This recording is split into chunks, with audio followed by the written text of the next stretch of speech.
Hey everybody, it is Jason from the Texas Gun Vault 2. I'm out here in the garage on a Saturday night, and even though it is October the 21st, I think? I have to check here. Hold on, let me see. When is it? Yeah, it's the 21st. It's still like 80 degrees here in Texas, so it's not too bad. I got the garage door open. It's 9 o'clock at night. Just out here working on some videos. I did a range report today on the Smith & Wesson M&P 22 Magnum and a field trip on that gun. And I just got everything kind of packed up, and I need to go inside and start editing some videos. But I did want to come out here and do a couple things. I did have a request, which I wanted to do on film because it has to deal with the Henry lever action, and somebody asked me what the length of pull was with this new stock. So we're going to go ahead and do that right now so that information can get out there. And then I want to talk about two other things. One is about Larry Vickers, and then the other one is about going over to the Texas Gun Vault poll question of the week. If you haven't participated, go over there, see what this week's question is, vote, and especially comment. I only got 2 comments on that poll question this week. I like to have at least 5. And I'm really surprised that more people haven't commented, especially because of what the topic is. So here we go. What is the length of pull on this rifle? If you don't know, the length of pull of a rifle is supposed to be from the front of the trigger to where the rear of the buttstock is, where it comes in contact with your shoulder. So for those of you who wanted to know and have been asking, the length of pull with the Ranger Point Precision tactical rifle stock for the Henry, it says it is 14.75 inches essentially. So that is how long it's almost 15, but 14 and 3/4 of an inch. Yep, that's how long that is. So that is the length of pull on this. I find it to be very, very comfortable for me, but yeah, it's really nice. Perfect. So anyway, so I hope that answers my subscriber's question. But now let's talk about a couple of other things. I've already asked you guys to please go over, check out the Texas Gun Vault poll question of the week. It's on this channel, the Texas Gun Vault 2. It should be under the community tab. And if you haven't said your piece, especially in the comments, I need you guys to comment on that. Otherwise, it might be a short video tomorrow. Secondly, or I guess thirdly, really, third thing I want to talk about was Larry Vickers. If you guys don't know who Larry Vickers is, I think you've been living under a rock, but he's kind of one of the original kind of big OGs of the YouTuberverse and the gun world. He was a former special operations operator, guy. I want to say he was with, what was it, Delta Force, and well-renowned instructor, firearms, trainer, builder. He had a huge following on YouTube. And he would, showcase special guns, big guns, all that kind of stuff. It was really awesome. I loved his videos. And then I know about, a couple years ago, he unfortunately came down with some cancer issues. I know he's been fighting and battling that. And I really hadn't heard from him all that much. And I had just assumed that because of his illness, and of course wanting to address that, he was taking time away from YouTube. It's why he hadn't produced any content for a while. And so I just hadn't seen anything about it until I heard that, I guess maybe about a year ago, there was some issue where there was an investigation regarding him as an FFL and an SOT, or a special occupational taxpayer, which is like a level above an FFL, which allows them to deal, transfer, and I guess handle NFA firearms or restricted firearms in a number of different ways. They can build machine guns and so forth. But I guess his license lapsed for whatever reason that was. I don't know if he just forgot to up it every year, or if there was a problem because of his illness. But whatever, I heard that he let it lapse, and then the ATF came in because the license lapsed.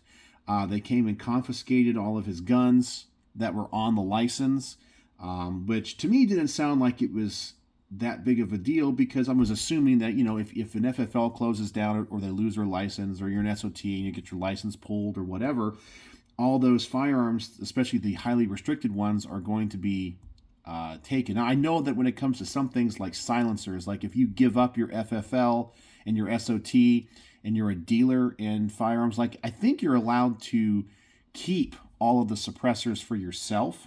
it's stuff like that. I don't have all the inside knowledge, but the machine guns, especially the post, the post samples have to go. You have to get rid of them, and if you have them when the FFL goes away, they're going to confiscate them. But anyway, I'm very familiar with some of that and not familiar with other things. But anyway, I just heard he forgot to renew or something, and they came and took a bunch of things. Everyone was mad, but I'm like, hey, that's what every other FFL and SOT has to deal with if you lose your license or if you forget to renew. Okay, it happens. I feel bad. I'm sure they took some expensive guns. But then I heard very recently, just a couple days ago, that he got indicted on some type of conspiracy for importing, they said machine guns and short-barreled rifles. So for under a false pretense of getting a law enforcement agency to say that they wanted one for a demonstration, and then they were using them and keeping them for themselves for their own collections and selling them between SOTs. To me, as I said, I don't know all the ins and outs of things. What he did, I guess, is wrong, and you're not really supposed to do that. But on the other hand, from my understanding, is that none of the items that were imported or that were on these law letters were ever transferred to somebody that shouldn't own them. They were all between people that actually had these special licenses. So it's not like he was importing them and then selling them on the black market. He was essentially importing them under the auspices of a law enforcement demonstration and then keeping them for himself, or they were transferring them within their SOT community. To me, it sounds like, while it's probably illegal and against the spirit of the law or the letter of the law or whatever, it sounds like they were not trying to harm anybody, and maybe the punishment of all these felonies that they have supposedly committed have been a little bit overcharged. But it turns out Larry Vickers pleaded guilty to it. Yeah, he pleaded guilty to it. And why that is and not fight it, I don't know. As I said, maybe it's because of his situation when it comes to his health. I don't know. And it's so sad because he served his country. He's so well known in the firearms community. And for him to, of course, lose probably his entire collection, never be able to own guns again. And now, potentially, I think somebody said, according to what he's been charged with and pled guilty to, he could serve up to 5 years in federal prison. Man, that is crazy. That is crazy. And I know some people might draw a parallel to what happened with Matt Hoover. And of course, we all know the Matt Hoover situation with CRS Firearms. I did a couple of videos on it where I don't say that he is 100% guilty. However, because of what he was trying to do, I thought he was guilty of at least being stupid. And I know what some people are going to say is being stupid is not a crime. But he was trying to tell people you can scratch your full auto itch or whatever with that auto keycard BS. And people were buying it, thinking that, okay, end of the world scenario, these are machine gun parts. And they, whether they are or not, I don't think is the issue. It's how he went about it and falsifying what they were. But anyway, some people are going to say this is a parallel, and I'm going to say when it comes to what I know of the situation, and I've read the letter from the prosecuting attorney in this case and the ATF, is that I definitely think the ATF overreached on this one, because how do you prove, unless they have them on record saying, oh yeah, we're doing this to enhance our own collections and make profit within ourselves. I thought it was within the allowance of an SOT if they got a law letter, meaning a chief law enforcement officer wanted a gun for a demonstration, that they're able to get that. They have to submit that to the ATF. The ATF has to approve it, and then they can get that gun either imported or buy that gun or whatever it is. And I just kind of find it odd that they're charging him with this, because I'm assuming this happens a lot, where maybe a law enforcement officer or a chief law enforcement officer wants a particular gun for a demonstration. They get it demonstrated. They don't want it. They go, okay, maybe it's a little bit too much, or what they're asking for is too much of the price or whatever. and they don't use it, well, then that firearm can stay in the inventory of the SOT. I thought that was established practice. And so I hope that somebody that's watching this a channel who actually is an FFL SOT can maybe shed some light on it in the comment section below. But I don't really see what he did that was illegal, in that it's not like he was selling them to people that shouldn't have them. They were only being transferred among the SOTs to fellow SOTs. So meaning like people that already had the licenses that could possess them. I don't know. It seems really, really weird to me that they were going to prosecute them on intent. And I know that this, as I said, it goes back to like the Matt Hoover thing. But yeah, but then the fact that Larry Vickers pleaded guilty on like the first day of this indictment is very, very surprising. So either, as I said, it could be a health reason that he said that he would do it, or he just doesn't have the resources to fight it or the time to fight it and just said, I'll just plead guilty to it. It's really sad in what they're doing now, because it really seems like the ATF is trying to make examples out of these FFLs. I really think they're trying to close as many as they possibly can and discourage them from conducting business. I don't know what the end game is. I mean, my whole thing is if you're going to be in the world of NFA and, collect guns, there's ways to do it that I think are a little bit more above board. So, for example, as I don't have an FFL, I'm not an SOT, I don't have any of that, but I have a lot of NFA items. And so each one of those items, I do the form on, I pay the tax. I'm not in the business. I don't think I've never even sold an NFA item. Like anything that I have built myself, like on a Form 1, I've either kept. I did take one off the registry when I had the receiver chopped up because it was a piece of junk. It was a Special Weapons 5. So I had that thing chopped up, and I told the NFA, take it off the list because it's no longer a firearm. I had the receiver chopped. But all the other ones that I've had transferred to me, I have not sold. They're all still in my collection. But I kind of feel like if you're going to be in that world of collecting and you're going to do you might as well do it on that side versus trying to do it on the SOT side. I mean, I don't really understand how it works. I know that different SOTs do different things. Some SOTs just deal with suppressors. That's all they do is manufacturing suppressors or repairing suppressors. They don't do the machine gun stuff. They don't do the transfer stuff. So maybe that's not as scrutinized. I don't know, but it really seems like they spent a lot of time and resources going after essentially a U.S. military hero and very pro Second Amendment person. After all, you can go and get Vickers tactical accessories. I mean, he's worked with a lot of companies, and but for doing something that they approved and doing something that didn't hurt anybody. It was all kept within the SOT community. I know people that are SOTs, and just through the basic conducting of their business, they might be somebody that buys a transferable machine gun because they're thinking, okay, I can get this on a good deal. And of course, the transferables can be transferred to civilians. So they do that, and then they either try to sell them themselves, or they do stuff on consignment, or they're a dealer in silencers, or they do NFA transfers, or I know a few of them that probably have law letters for certain guns, but it was all legitimate. It was all like, hey, and so they have these really, really cool guns that you can't get or see anywhere else, but they're not transferring to people that shouldn't have them. They're not doing anything besides having done and conducted business the way that they wanted to conduct business and follow the letter of the law.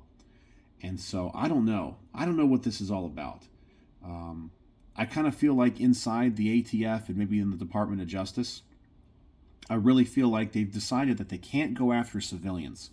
They just can't do it. Unless you break the law in some type of gross, negligent way, let's say you illegally convert a gun to full auto or whatever, and you flaunt it, But once you try to sell stuff, whether that be a little auto key card or you're in the business, you get scrutinized a lot more. And I think that what they want to do is shut down the people that sell guns, so they can't say, hey, we're stopping people's Second Amendment rights, because they're not. They're going after the supply side of things rather than the consumer side of things, if that makes any sense, or the end user side of things. And I really feel like that's what they're doing, because we're hearing stuff all the time about these FFLs that are just losing their licenses, even ones that aren't SOTs, because of simple paperwork errors where they put DR for drive instead of spell out the word, or somebody misspelled something, or it's not like it would impede the investigation if that gun was used in a crime. They could go and look at that 4473 and see, oh yeah, that's what it is. Okay, so that street name was misspelled, or the person that filled out the 4473, the employee of the shop, forgot to check mark one box, or whatever. It doesn't impede the investigation. But because they want to shut down FFLs, they shut them down. And I think they're going after the SOTs like this, especially somebody as predominant as Larry Vickers, because it's going to discourage other people from getting SOTs or pursuing that. And the ones that have them are going to be even more concerned and more scared about conducting business. And I think that's the whole point of this. So I really have to look into this more, but I was curious, number one, are any of you guys SOTs? And can you shed any light on what happened and tell me and explain in the comments how what he did or what he was charged with or pled guilty to was really a crime? Because as I said, I understood that it's supposed to be illegal for an SOT to import firearms for like enhancement of personal collection, but when it comes to getting a law letter for a demonstration, if the law enforcement agency doesn't buy that particular gun or make that order, it's always been legal for them to keep it. To keep that gun in that inventory. And of course, once they give up their FFL SOT, they either have to sell it to somebody else or the ATF comes and takes it away. But it sounds like, as I said, like nobody was being hurt by it. There was no illegal, transferring of firearms to people that shouldn't have them. There was no gun running. There was none of that. But if you're an FFL SOT, if you could tell me in the comments what made this rise to such the big deal that it was, I would really appreciate it. But as it kind of sits right now, based off of what I can tell, it's my opinion that probably Larry Vickers might be guilty of, at least, once again, just like with Matt Hoover, of being stupid, because they know that they're going to be scrutinized by the ATF. They already know this. And for some reason, the ATF looks at machine guns as these magic talismans. They don't really care about suppressors. It's why, if you're not in the NFA world, you may not know this. But, if, let's just pretend this rifle here was a short-barreled rifle. It's not. It has a 16-inch barrel. But let's just say it had a 14-inch barrel. And I wanted to take this across state lines to Oklahoma. I legally can, because you can legally possess a short barrel rifle in Oklahoma. However, I have to fill out an ATF Form 20, essentially asking permission to do so. Now, they pretty much always get granted as long as where you're going it's allowed. And it takes them about a week to process. It's not really that big of a deal. But if this was a silencer, okay, and I wanted to go across state lines, you don't have to fill out the Form 20, because the ATF literally just doesn't care. The same thing goes, I think, with any other weapons, like pen guns. They don't care. If it's a short-barreled rifle, short-barreled shotgun, destructive device, or machine gun, you have to fill out that form. So it's like these NFA items are regulated on like a different tier. Even though it's the same forms for everything, they handle them just a little bit different. But for some reason, machine guns in their mind is like this magic talisman of destructive power, when really a machine gun isn't that any more dangerous. In fact, going up against somebody, in my opinion, that knows how to use a semi-automatic rifle is much more of a danger than somebody that's using a machine gun, because the machine gun is going to expel a lot of rounds very, very fast. They're not going to be as accurate. It's designed more for suppressive fire. And A semi-automatic rifle, however, is much more timed precision shots. To me, those are more dangerous. But for whatever reason, machine guns are scrutinized at a much higher level, and Larry Vickers appears to have been doing a lot of stuff with machine guns. I guess maybe he wasn't even giving the law enforcement demonstrations. I don't know. I don't know. But he has to know that they were going to scrutinize that. And that's kind of going back to what I was saying. He's like with Matt Hoover, I think Matt Hoover is 60 to 70% guilty. And, the ATF, DOJ was 30 to 40% guilty in this.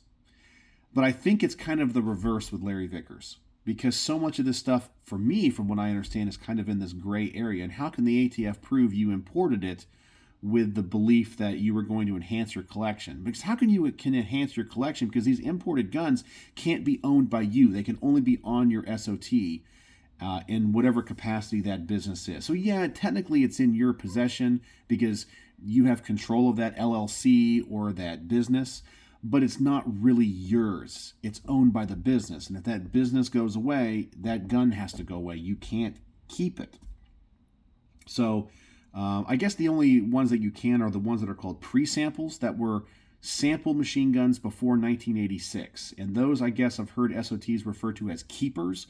So if you have those on your books when you give up your SOT, you can keep those in your personal collection. But when you sell them, they can only go to another SOT because they're the only ones that are allowed to own pre-samples. But all post-samples have to go away. Anyway, that's my understanding. But I don't know how you prove any of that and prove intent. So it seems like maybe he was walking some gray line on this. I don't know. It just seems like it's all just getting out of control. And I think it is the Biden administration, it's the DOJ, the ATF. I think they're not going after civilians because they know that's not the way to do it. Not to go after, someone like myself or go after you or whatever. And, they're trying to pass laws to like ban this or that, or like those force reset trigger stuff, that whole debacle with that. They're saying they're not going to prosecute anybody that bought them or any of that. They just want them back. However, they are going after the people that made them and sold them, just like they went after Matt Hoover for selling those auto key cards, but they never went after anybody that bought one of the auto key cards. It just seems like they're not going after the end users for legal and probably PR reasons, but they want to go after the gun stores and the gun shops because, once again, they can say, oh, we're not infringing upon your rights to own a gun, while they're just making sure that there are no gun shops in your area. Nobody can transfer you a gun, but they haven't denied you the right. There's just no gun shops in business. I think it's kind of that dirty, underhanded, sneaky way of trying to eviscerate our Second Amendment. But anyway, that's what I wanted to talk about. So, link the poll on this. I know some people asked. Please go over to the Texas Gun Vault Poll Question of the Week. Please go over there and vote, especially comment. I think I only have 2 comments tonight. I have to film that tomorrow. And, of course, my thoughts on what happened with Larry Vickers, because I was completely unaware of it until Richard, who's a local subscriber, has lent some guns to the channel, messaged me and sent me the information. So I just wanted to talk about it, and I hope that some of you guys are FFLs and SOTs and can tell me a little bit more information and the nuance of this argument. So that's it. Well, thanks for joining me in the garage tonight. I always enjoy talking with you guys, and I guess I'll just catch you in the next one. So, as always, thanks for watching.